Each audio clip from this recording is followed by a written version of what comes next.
My name is Eleanor Wright. I'm 41 years old, and I didn't know my life was about to split cleanly into a before and an after until I was sitting at my own dining table, staring at a man I loved, while he asked for something that didn't belong to him. 3 months ago, I thought I was one of the lucky ones, not because my life was flashy, but because it was finally quiet. I'd been divorced for 5 years. No drama, no lingering court battles, no shared debts haunting me at night. I worked as a senior systems engineer at a logistics firm downtown. Good salary, predictable hours. I'd bought my house myself after the divorce, a modest but beautiful 3-bedroom place with a yard I actually used. I had savings, retirement accounts, peace. And then I met Daniel Harper. It was at a charity golf tournament, one of those corporate events where no one really wants to be there, but everyone pretends they do. I was playing terribly. He was volunteering. I sliced the ball straight into the water, muttered something unladylike under my breath, and he laughed. Not at me. With me. Rough day? He asked, handing me a bottle of water. That was it. That was the moment. He was charming in a low-effort way. 38. Worked in digital marketing for a mid-sized firm. Smart, funny, observant. He listened when I talked, asked questions, remembered details. After my divorce, that alone felt intoxicating. We clicked fast. Daniel loved that I had my life together. He said it outright. Said women his age were still figuring things out, and that it was refreshing to be with someone stable. I took that as a compliment. I didn't realize at the time that admiration can quietly morph into expectation. He moved in 8 months ago, gradually. Toothbrush, a drawer, clothes in the closet. He never offered rent, and I never asked. He picked up groceries sometimes, paid for dinners. It felt balanced enough. We got engaged last year. Small proposal, just us, my favorite restaurant.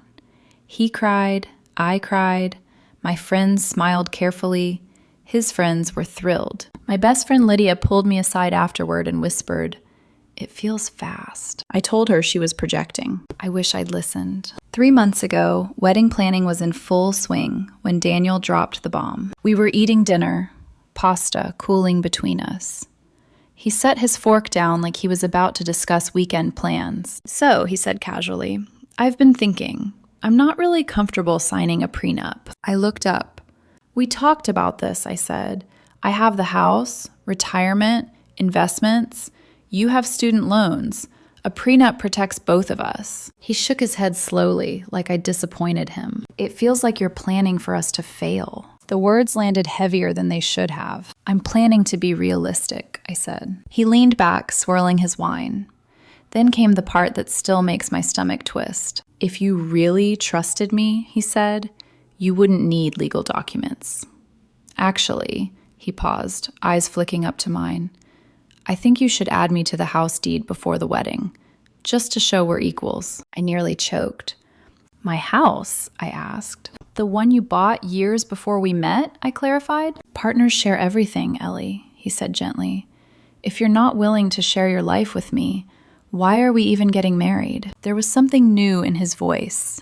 Not anger, not desperation, entitlement. "Let me think about it," I said. He smiled instantly, reached across the table, squeezed my hand. "I knew you'd understand," he said. "My friend Rachel can handle the paperwork. She's a lawyer, makes it super easy." Rachel, his ex-girlfriend. He'd mentioned her before, casually. A friend from his CrossFit gym. A property lawyer. I'd never met her, but her name came up a lot lately. That night, I lay awake staring at the ceiling, listening to Daniel breathe beside me. Something felt off. Really off. The next morning, I called my divorce attorney, Mark Peterson. He listened quietly as I explained everything. Then he said, very carefully, "Eleanor, do not add anyone to that deed." "Why?" "Because if he's on it," Mark said, "he can force a sale. He'd be entitled to half the equity even if he never paid a cent." My chest tightened. "And this lawyer friend," he continued, That's a red flag. Mark advised me to get the house appraised immediately. I told Daniel it was for insurance purposes. He was excited. The appraisal came back at $680,000. I'd bought it for $420,000. That's when my stomach dropped. Because before I told him the number, Daniel casually said over dinner, "So the house is worth almost $700 now, right?" I stared at him. "I never told you that." He froze, then smiled. "Well, houses in this area are all going for that much." My gut started screaming. The next day, I hired a private investigator. I hated myself for it, but I trusted my instincts more. 3 days later, the PI called. "Are you sitting down?" he asked. I was. Daniel's not just reconnecting with his ex. They've been meeting at hotels twice a week for 4 months. Photos followed. Explicit. Timestamped. And then the P, I said, "There's more." And that's when I realized this wasn't about love. It was about my house. And they thought I was stupid enough to hand it over. The photos sat on my phone like a live wire. I didn't cry when I first saw them. I didn't scream, throw things, or collapse onto the floor, the way movies suggest betrayal is supposed to look. Instead, my hands went numb. My mind went eerily quiet, like someone had turned the volume down on my entire body. Daniel and Rachel Moore, her hair tangled in his fingers, his mouth pressed against her neck, hotel lobbies, parking garages, his car, her apartment balcony. 4 months. 4 months meant this started before he asked about the prenup, before he talked about being equals, before he asked for my house. The PI's voice cut back in through the phone. I dug into Rachel's background. She's not exactly thriving. "How so?" I asked, my voice sounding far away even to me. "She's drowning in debt. 2 failed real estate ventures, massive credit card balances. And here's the interesting part. She specializes in property law, specifically partition sales." I closed my eyes. "Explain," I said. "When co-owners force the sale of a property to cash out their share, it's her niche." The pieces click together with horrifying precision. Daniel gets added to the deed. Marriage or not, he forces a sale. They split the equity, disappear. I asked the PI to keep digging. I needed to know everything. That night, Daniel came home cheerful, kissed my cheek, asked what I wanted for dinner. I watched him move through my kitchen like he owned it already. I smiled, played along. Inside, something hardened. The PI called again 2 days later. "I got audio," he said, "from Daniel's car. Public parking lot. Legal." He sent it over. I sat alone in my office, door closed, lights off, listening. Daniel's voice came first, light, amused. "She still hasn't decided yet, but she will. She's practical. She'll come around." Rachel laughed. "You're sure she won't insist on a prenup?" "Relax," he said. "She wants to believe I love her. Once I'm on the deed, it won't matter." "And the equity?" "At least $300,000 after fees, maybe more." Rachel whistled softly. "Worth the wait." Then quieter, crueler. "She's sweet, but honestly, so boring. Once the house is sold, we can finally be together for real." I ripped my headphones off and threw up into the trash can. Afterward, I didn't sob. I cleaned up, washed my hands, sat back down, and planned. Daniel's bridal shower, or rather his version of it, was in 2 weeks. 40 guests. His mother, his sisters, friends, champagne, gifts. A celebration built on a lie. Perfect timing. For the next 2 weeks, I became an actress. I laughed. She was exactly what I expected. Overdressed, overconfident. That faint smirk people wear when they think they're smarter than everyone in the room. "So once Eleanor signs," Rachel said smoothly, tapping the folder, "everything transfers cleanly. Super straightforward." I nodded. "I just need a few days." "No rush," Daniel said quickly. Too quickly. "But sooner is better, you know. Tax timing." Rachel's eyes flicked to him. They shared a look they thought I didn't notice. I noticed everything. The PI stayed on retainer. More photos, More audio, including one recorded the day before the bridal shower. Rachel, laughing. 2 more weeks and we're free. Daniel, she has no idea. She trusts me completely. I slept like a rock that night, because by then, my decision was made. The bridal shower was at Daniel's sister Lauren's house. Big backyard, white and gold decorations, a rented tent, the works. I wasn't supposed to be there, but I had something to deliver. I arrived right at peak party time. Laughter spilled into the street. Music hummed softly. Glasses clinked. Daniel's mother, Janet, opened the door. "Oh, Eleanor," she said, startled. "You're not supposed to—" "I know," I said gently, "but I need to share something important with everyone." She hesitated, then stepped aside. The backyard was full. 40 women, champagne, presents stacked high.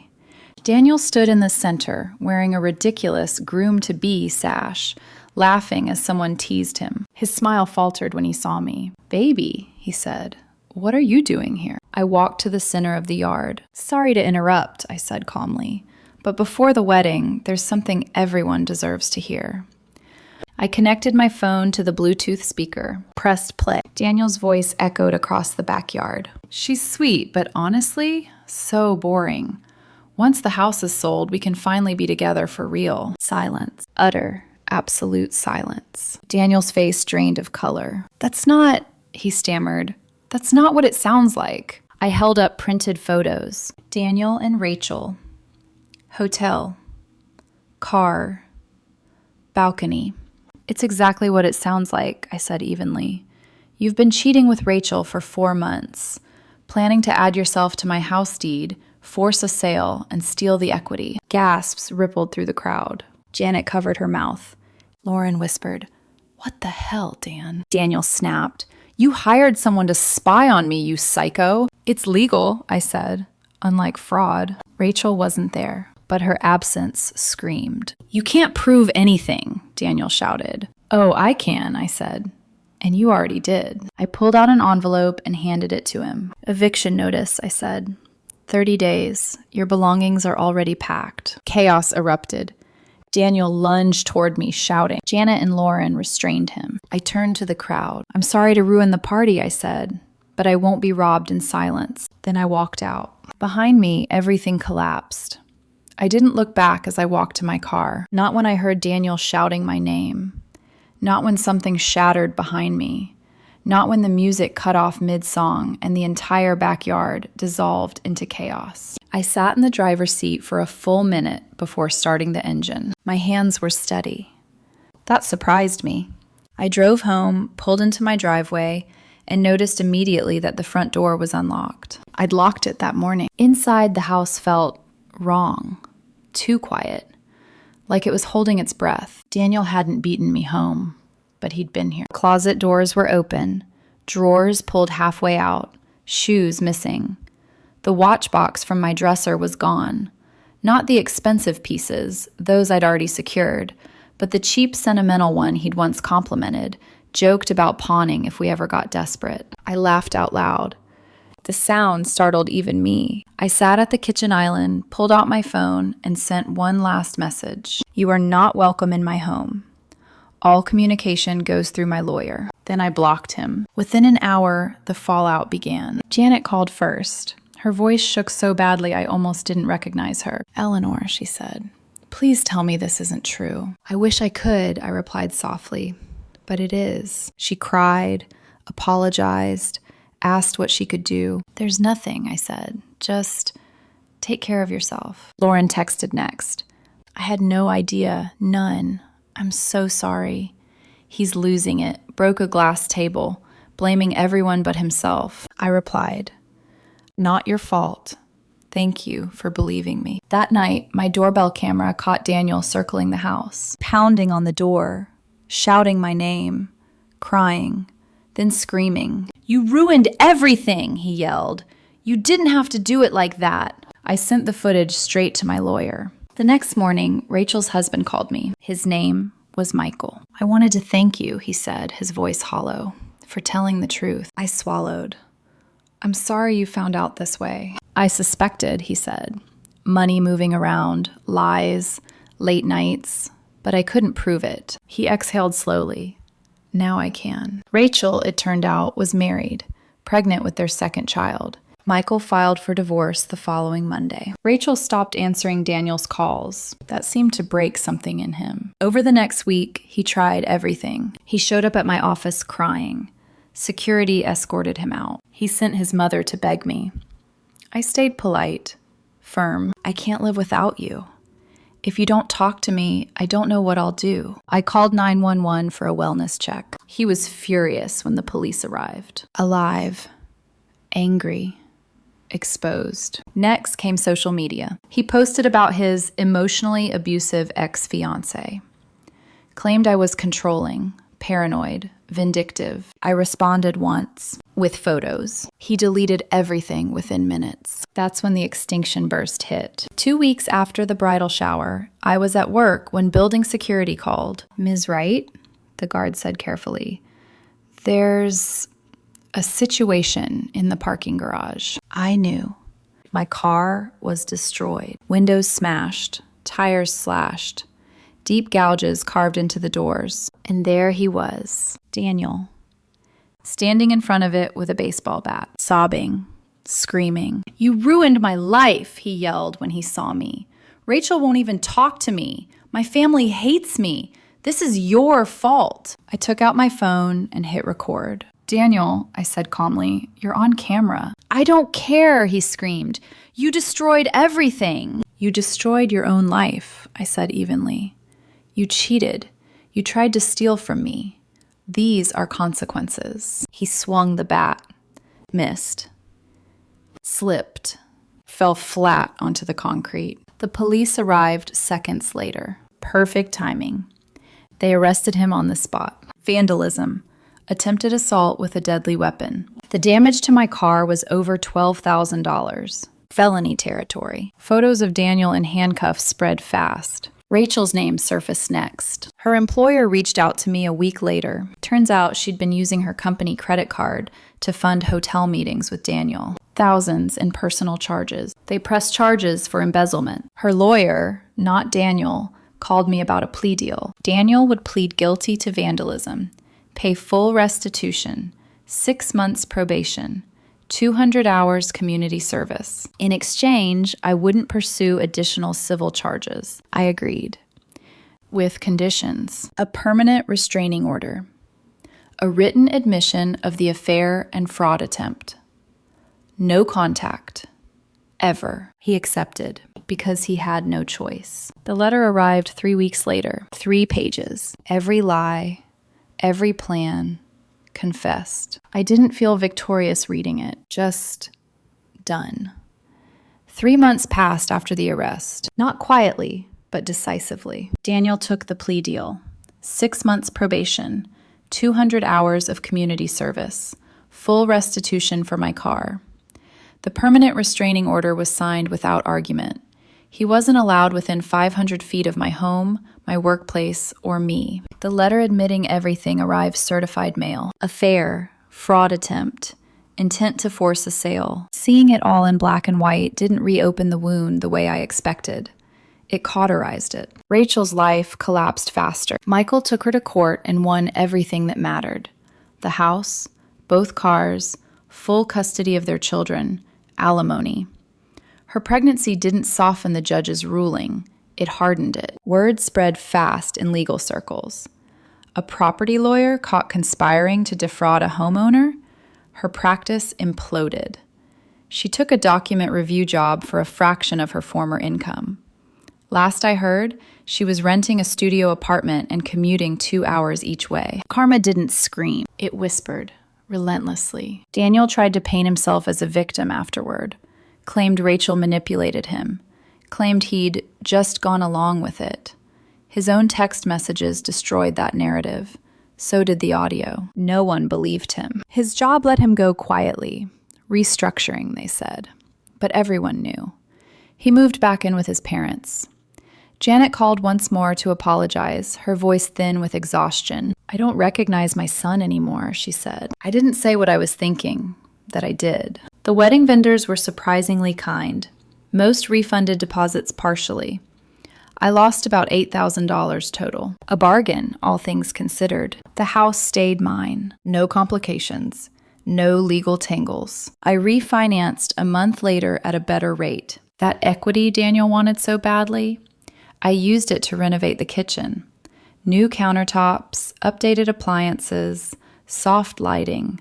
The kind of space you build for yourself, not someone trying to take from you. My career flourished. Turns out, removing a constant emotional drain does wonders for productivity. I was promoted within 6 weeks. Bigger projects, more responsibility, more respect. Silence came back into my life, the good kind. I didn't rush into dating. I didn't need to prove anything to anyone.